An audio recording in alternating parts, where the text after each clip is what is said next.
Hey, everybody, welcome to Commercial Construction Elevate the Industry podcast series. I'm your host, Dave Presida, and this is the last episode of season 3. It's called Common Questions and Concerns in Commercial Construction. We've done this for every season, and I'm looking forward to it. I would, however, ask you to, at the end of this podcast, to go to my website, adicorp.com, adicorp.com, and let me know what you think about the podcast, what you would like to change about the podcast, if anything, and potential content that you would like to hear about in the future. I always said that if I continued to enjoy doing this and I added value, then I would keep doing it. Now, I asked my SEO guy, and he's a great guy, and he says you got thousands and thousands of downloads. That doesn't mean anything to me. What means the most to me is what you think. And if you have 2 minutes, go to adicorp.com, adicorp.com, and let me know what you think. That will help drive my decision to do a season 4. Thanks, and enjoy the episode.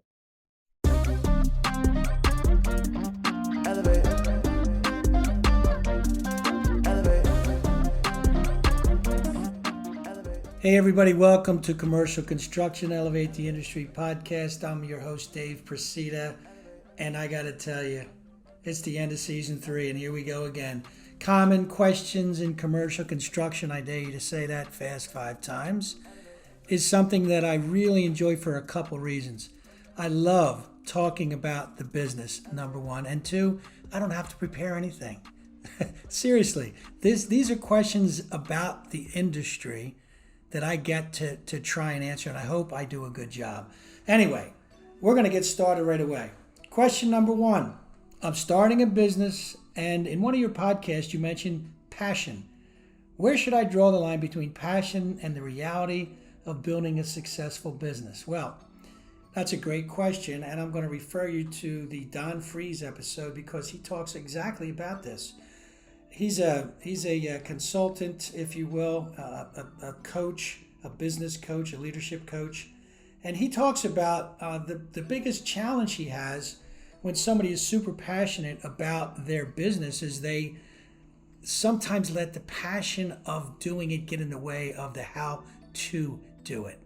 And he talks about 501c3s, which are nonprofits in particular, and people are so hell-bent on getting done what they're doing and getting the message out about their new idea that they don't realize sometimes it takes a pragmatic approach.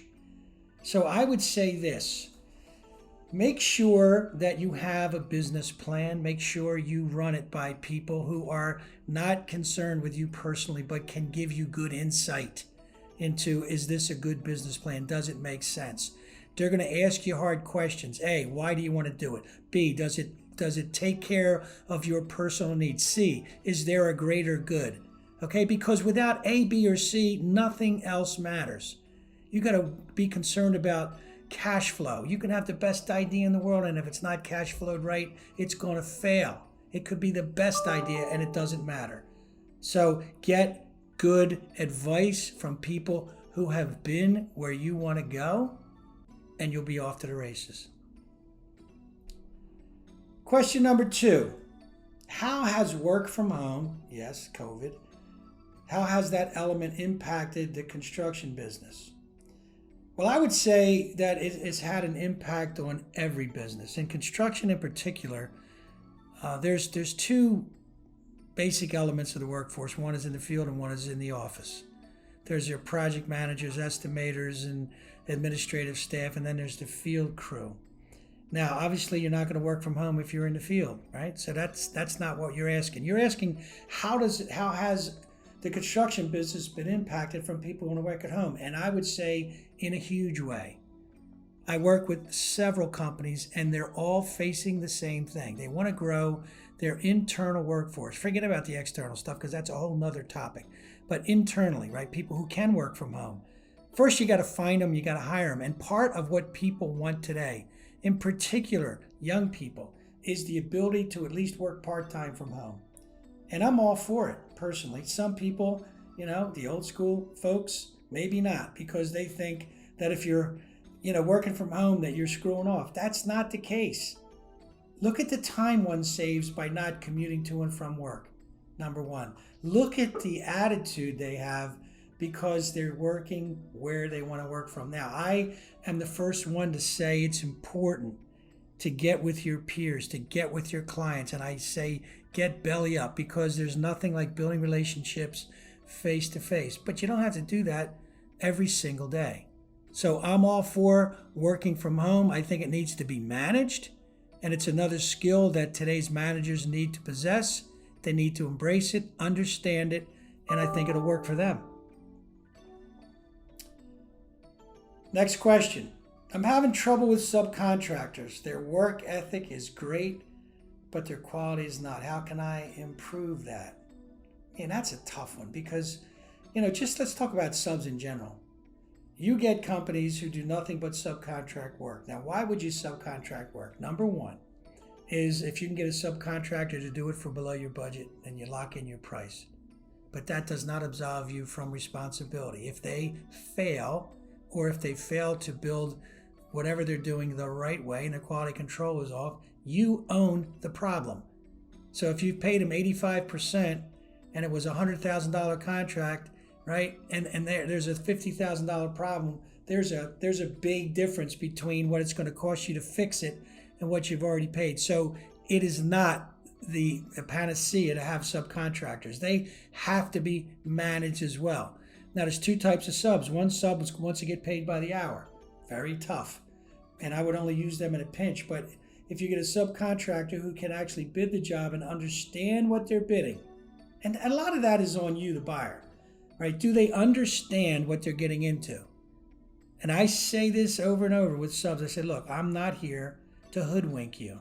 And if you don't know what that means, that means to get over on you. Because that's only a short-term thing. In time, that same subcontractor is going to be coming back with their hand out. Hey, I can't do it for this. So you better educate the sub, make sure they know what they're getting into. Now if they're on a job, how can you manage the quality control? You have to have somebody on that job, several times a week, making sure that the quality is where it's supposed to be. You need to make their payments commensurate with their ability to build what you build. Maybe contingent is the better word. Make it contingent on your acceptance of the work.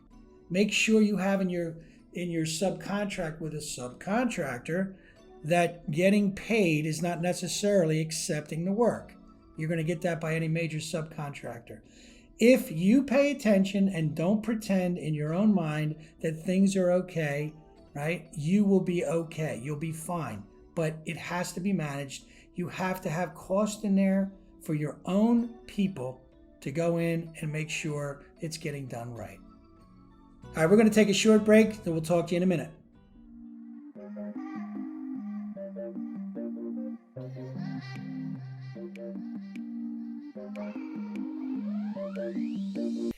Hey everybody, I'm Dave Presida, president of Adequate Construction Services LLC, and I would love to talk to you business owners about your business.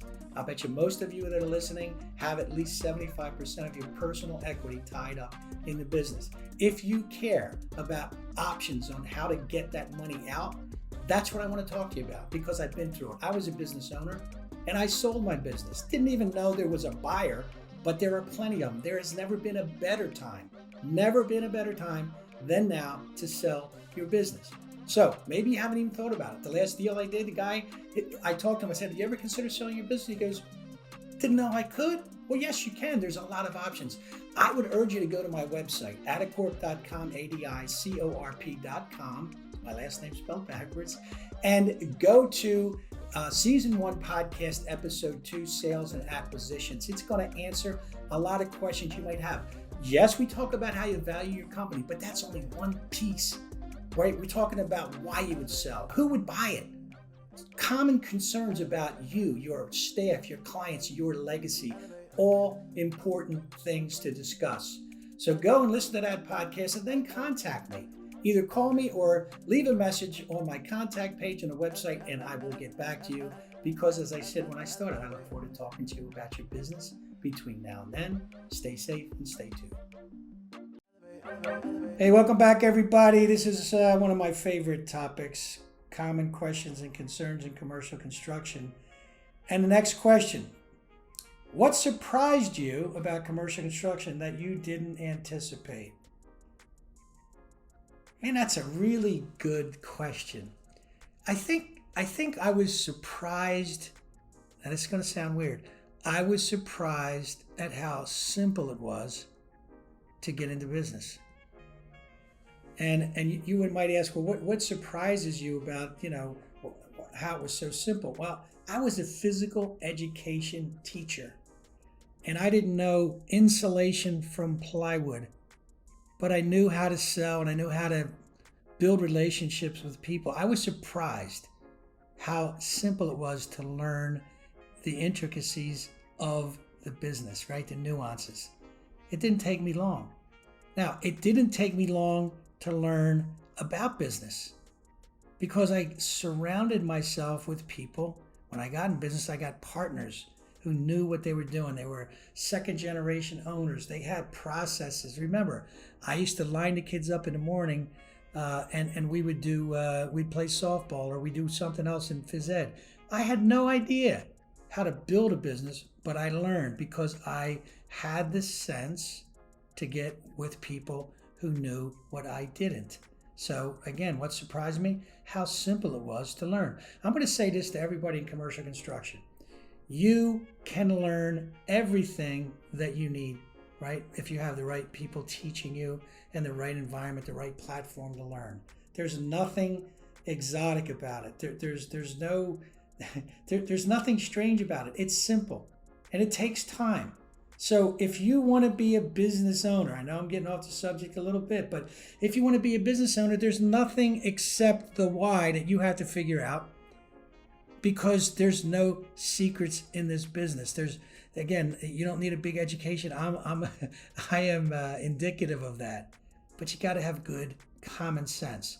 So again, to answer the question, what surprised me when I learned that construction is the number one wealth building vehicle in the country. I did not know that. And I didn't pick construction. It kind of picked me, right? But those things you can take to the bank. It's simple. It's not easy. Next question. What things do you see in the industry that hold people back from advancing? That question could be asked of anyone in any single industry. What holds people back in general is their lack of purpose, their lack of confidence, their inability or desire not to fail. Because I know a couple things for sure. If you are getting into business, you need to be passionate about what you're doing. You have to have a purpose. You have to have a plan. You got to be able to look at failures as temporary setbacks, as building blocks to success. Every single person that I've interviewed in this podcast and every person who maybe our society would deem successful has had setbacks. You can't get to the top of the mountain, so to speak, without getting tired every once in a while and falling down. It happens. But what holds people back in the industry is the same thing that holds people back in life. And I just mentioned what they are. So if you want to get ahead in this industry, know why, figure out how, have the confidence to do it, get through, some of the setbacks, and you will find out that you will end up where you want to be.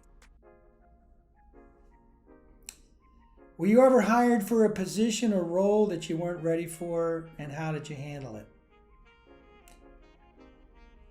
Well, it was a long time before I was actually hired, and it was after I sold my business. So I'm going to take it back a step. I'm going to say, was I ever in a position in this business that I wasn't ready for? And I will say absolutely yes. And I remember a guy named Ed, good friend, looked at me. I was probably 28, 29 in New York City, getting work in high-rise buildings, and he was one of the buyers, and he looked at me and he goes, "You're not even scarred yet. Look at you. You're like a kid." And I was.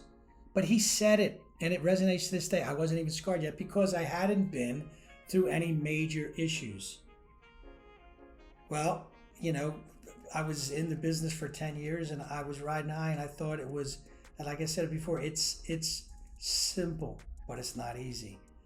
I went through my first downturn in business, and I had a ton of work. Nobody wanted to finish. I was leveraged. I said in prior podcasts that being leveraged, like owing other people money, in this case it was the bank, money that you are, not only indebted to them literally, but figuratively as well. The bank decided one day that it was going to call the loan, which means they gave me 90 days to repay just about $2 million. And it was a very, very difficult position. Was I ready for it? No. What happened? Well, I had to get ready for it. I did it. I figured it out. But that was a tough time, so I can only imagine, people get hired for a position or role they're not ready for. It has failure written all over it. It has being discontented. It has the potential for you to become jaded and, blame other people for it. Listen, if you get into a position that you're not ready for, get out of it and start over. Don't ever be untrue to yourself. Understand, I think the best advice I can give people is know what you don't know. The most successful people in life know what they don't know. And if you have to retrench, retool, restart, renovate, whatever you want to call it, just do it. I've had jobs where I could have retired. I could have retired at a specific job. I can remember it. It wasn't too long ago. But I didn't. I left because, it wasn't, it's not that it was the role I wasn't ready for it. It was I was past it, right? So you can be not ready for a role, or you can be beyond the role. At that point in time, I was beyond it. I was not learning anymore. I wasn't growing anymore. That's when it was time for me to leave. So again, retool if you need to. Step back to take 2 steps forward. That would be my advice. All right, we're going to take another short break, and we'll be back in a minute. Hey, welcome back, everybody. Next question. As a business owner, how do you attract and keep good people? That is the question of the day. Maybe a question that business owners ask themselves every day. It's easy to get jaundice, if that's the right word, about, who's on your staff. But to attract and keep good people, the first person you have to look at is you, right? You got to look in the mirror. Am I attracting good people because A, I have a good business plan? B, I'm pleasant, right? And people see me as a way that they can succeed with my help.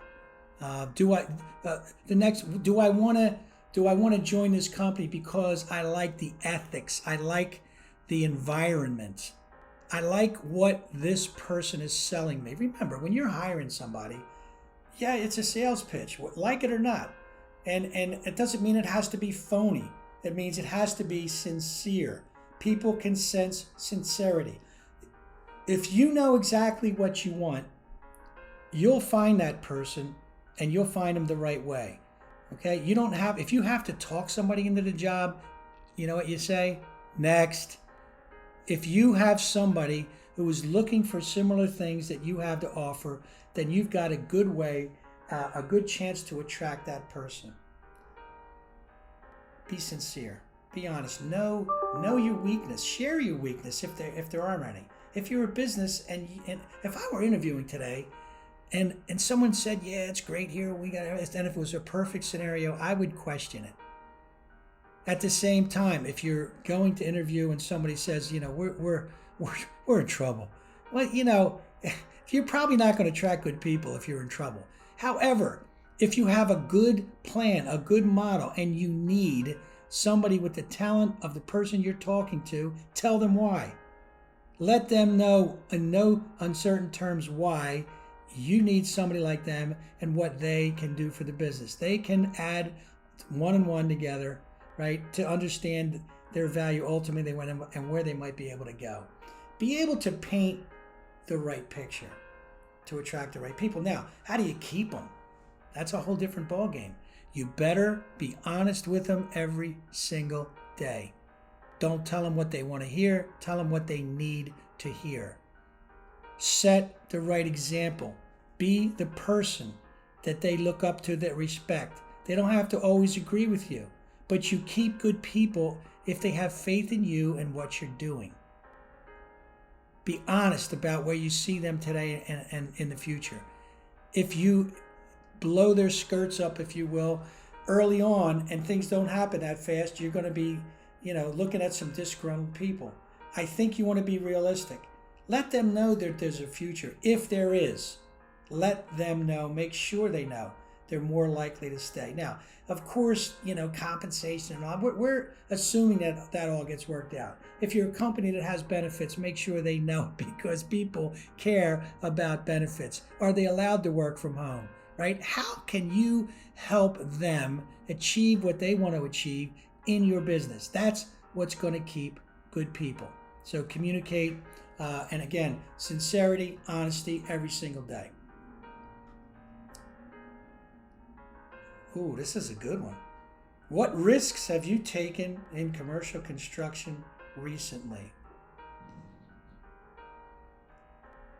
None. And I, when I say that, I'm not proud of that. And recently, I'm talking about the the last maybe 2 or 3 years, but things are changing.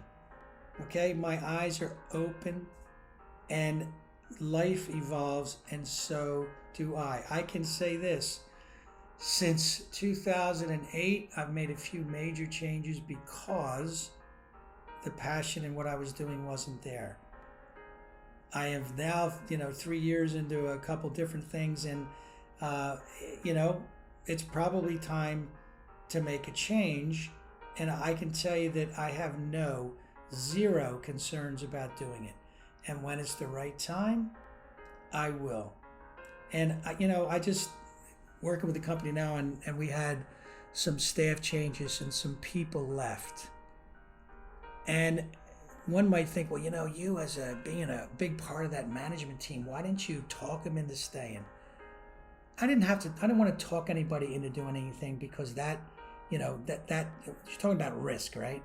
That is a risk in itself. I tell people, and I live by this: take risks when it makes sense. So leaving a job and going to another job is a risk, because there's the unknown. But I encourage them. I said, if we can't keep you here, and I was very sober about the future and their future in the business. This is what I see for you. If it's not enough, or if your package at the next place is that much better, then I would urge you to go. And 2, key people left. So you asked me what risk I've taken in the last 3 years. None. And I don't need to, but I'm going to, because I want to stay passionate about what it is I do, and I'll find out what that is, and you'll be the first to know. So I fell into construction, and I don't see anything that I'm passionate about. There's that word again. But I love the industry in general. I'm in it, and I'm doing well. What do I need to do to find my passion? Well, it's more, fulfilling a passion doesn't have to be with what you do every day, right? I think the passion can be described as something that is part of you, and maybe it's just to be really good at what you do. Maybe what you do, like me, when I got in insulation back in, way back when, I said I didn't know a lot about insulation. And I wasn't passionate about insulation, but I was passionate about what the business that revolved around insulation could afford me, and that's a combination of time and money. Maybe it's not what you do, but what you get out of what you do, right? Do you have time to do the things you want to do? Do you feel good when you wake up in the morning? Are you respected by your clients, by your peers, by your vendors, right? All of that means something. So maybe it's not that, oh, you might be a project manager. Okay, you're not passionate about going to the job every other day and arguing with the general contractor and doing things that maybe other people would not do because they would be uncomfortable. Maybe that's not what you have to be passionate about. Maybe the passion is you get paid really well, so you can have a good lifestyle. You spend time with your wife and kids, right? You can do what you want to do. You know you have a secure future. That's a good thing. And maybe that's what you get out of the industry. So don't feel like you got to get up every day and be super excited about what you do. But you better know why you're doing it, and it better be strong. Next question. What do you think is the most important skill or quality to lead a team? That's funny you asked that question because I asked the same thing to one of our interviewees. Yes, I'm the interviewer. They were the interviewee. It was Don Fries. And I asked him, what's the biggest quality in leadership? And his answer was that great leaders know what they don't know. I talked about that already in an earlier answer, but I'm going to say it this way. A great leader is one who inspires and influences others in a positive way.